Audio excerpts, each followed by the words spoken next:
Well, the city's obviously changed a tremendous amount over the last decade. I mean, everything from the fact that many parts of the city have gotten more expensive, crime has gone down. There's obviously been a tremendous amount of construction. There's that sort of, at least a couple of years ago, there was that sort of adage, there's no longer a bad neighborhood in New York City, which is definitely not something that not that long ago you would have expected to hear. So, I mean, it seems as though there's become a level of, I guess, sort of economic development potential throughout the city that really you hadn't seen for a very, very long time. It seems like that's changed the kind of the feeling and the tenor of the city in a lot of ways, in that certainly neighborhoods throughout New York City have changed, a lot over the years in many different ways, but for a lot of them, I think it had been a long time since part of that change had been development. There may have been sort of ethnic change or decay or crime, but the fact that kind of new economic development might be taking place is, I think, a relatively new thing for many parts of the city, not all. There's obviously some parts of the city that have had fairly consistent economic development, but even in those places it probably happened at a much quicker pace in the last 10 years than it had in the several decades before that.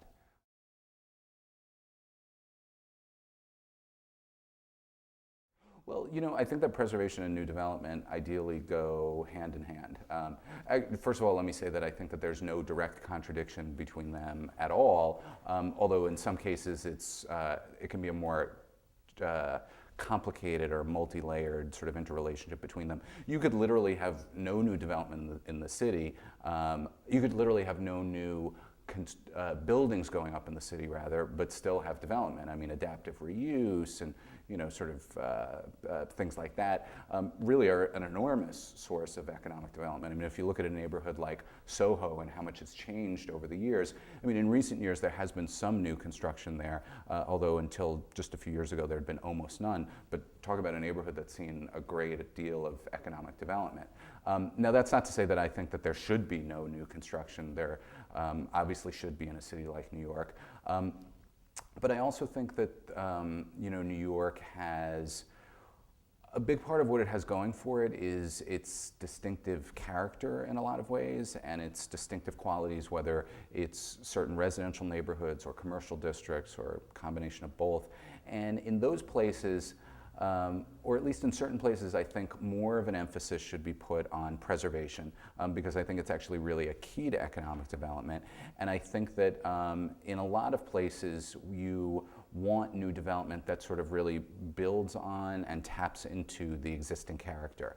I think all too often with the problematic kind of development that you see, or development that I would say is problematic, is when it's not really trying to relate to the character of the area that it's in. And there's no one way of doing that. There's a lot of different ways of doing it.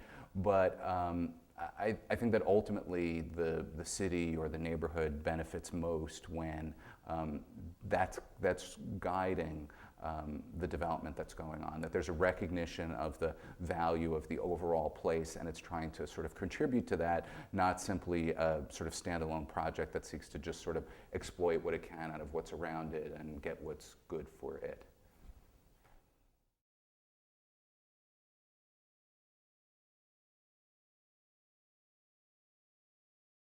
I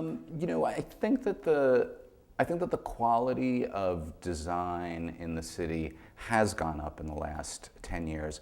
I think it was pretty low, and I still think it could go up quite a bit. I also think that there's a lot of stuff that gets built with this sort of pretense of it being, sort of this wonderful cutting edge stuff, but it's really crap, I mean, to be perfectly blunt, in my opinion at least, that, it's sort of taking on the veneer, sort of the most superficial qualities of what, a lot of new stuff is doing, but without any real sensitivity or thought. And unfortunately, I feel like that's a little more common in New York than in a lot of other cities. Maybe it's because of the expensive building here. So sometimes, innovation is really of the most superficial level. But on the flip side, even if the design quality has gone up, because there's been so much more construction, there's also been a lot more demolition. And I think we've lost a lot of great parts of New York in the last couple of years as well. And I think that needs to be balanced out with, sort of what the benefits have been, as well as the drawbacks of the new construction that we've seen. I think that the increased attention to design, I think it's been apparent in both public and private development, and that's good. But I do find it frustrating that, even the big name architects, I feel like New York often doesn't get their best work. Even when we do get the sort of best names in architecture. I'm not really sure why that is. So it seems like we're making steps in the right direction, but we still have a really long way to go.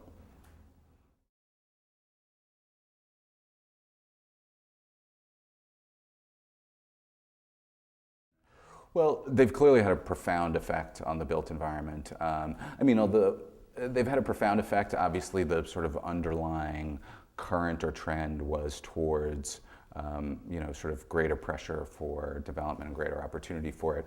But a lot of ways that kind of really shepherded that along. I think that I feel like with the Bloomberg administration, it was always one step forward, one step back.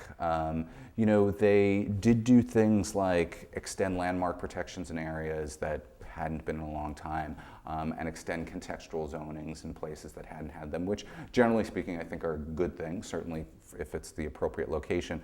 But at the same time they opened up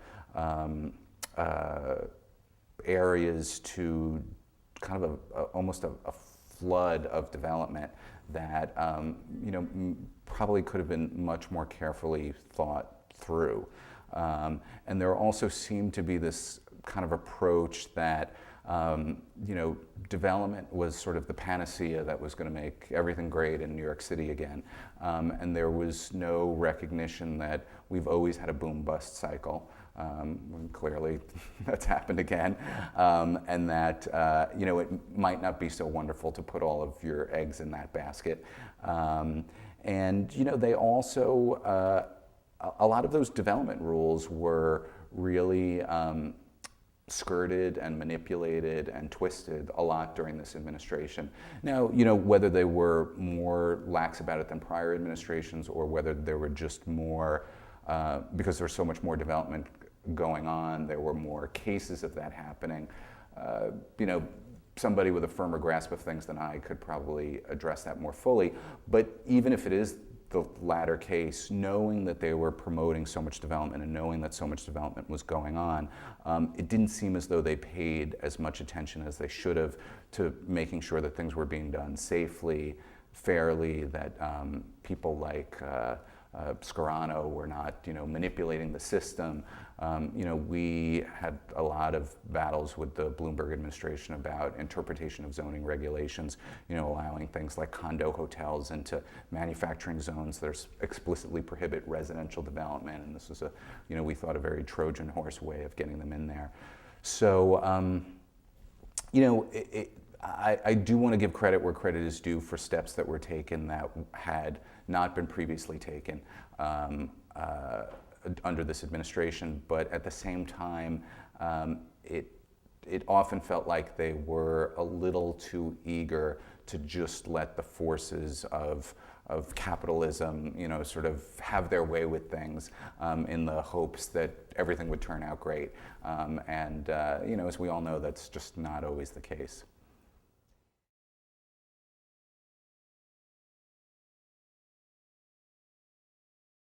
I think that the view of this past decade my guess is it's going to be a little bit similar to the way we kind of look back at the 1920s. Maybe not quite as much of a golden age, but this sort of, kind of feel-good era when people thought that prosperity would never end, but, little did they know what was just around the corner. In that sense, I think there's going to be a sort of naivete about this era that people are going to sort of look back at. I mean, if you look at the architecture of the era, it does in a lot of ways express this sort of unbridled optimism or hubris, depending on how you look at it. Actually, unfortunately, in more cases, I would say it is hubris than optimism, which, you know, I'm sure with enough time will seem sort of charming. I think in the sort of more near term in the future, it's going to seem a little, in some ways, kind of almost sad or painful, because you know that there was a sort of false perception that it was kind of based on. You know, I hope what we'll learn is that, I hope that, you know, it'll be viewed though as a time where it was sort of the maybe initial stages of learning some lessons about how we can view the city as a place that will continue to grow and will continue to be a place that's a place of great opportunity for people, but at the same time not a place where we're pushing people out, not a place where you know, opportunity comes at the expense of livability or of not living within our means in terms of what the capacity is for the city to support new and different kinds of development. One of the things that I didn't like about the mayor's 2030 plan was that it sort of reminded me a little bit of what was done in the 1960s, just before another bust, when, you know, we had this big, you know, we're going to rezone the entire city. It's clear that we're going to have, you know, X million more people in a couple years, so we're going to create all of this capacity for growth, which didn't really end up meshing very well with what happened. And what it did was it promoted growth in a very disjointed sort of way.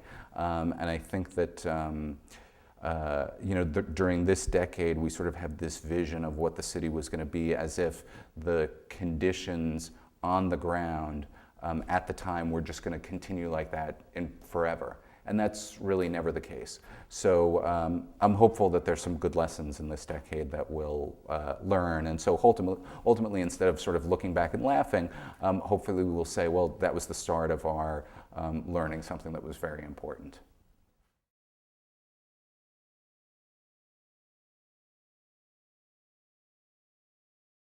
You know, the one thing that this sort of answers your question, but it's something that I also just kind of think is relevant. You know, New York is obviously competing with cities across the country and across the world, and especially these days, you know, when it's, you know, there's Dubai and Shanghai and, you know, sort of all these other places that are just booming to an incredible degree. And, you know, New York always feels like it's competing with London in terms of being the economic capital of the world. You know, these are real issues and real questions that the city has to face. And, you know, I want to see New York maintain its, you know, its primacy in a lot of ways. But I also think that sometimes that question is looked at by our city leaders as, you know, sort of how can New York be how can we out, you know, Shanghai. And the reality is we're never going to out Shanghai. But at the same time, the city has qualities and potential that other cities don't have. And how do we really feed those and grow those, which I think does require a certain amount of preservation, as well as change, but change that sort of feeds into and builds on that. And I think that during this decade, a little bit too much of the thinking about the city has been more about how are we going to catch up with or keep pace with other cities and do what they're doing, as opposed to how can we grow New York City in a way that really accentuates what are our strengths.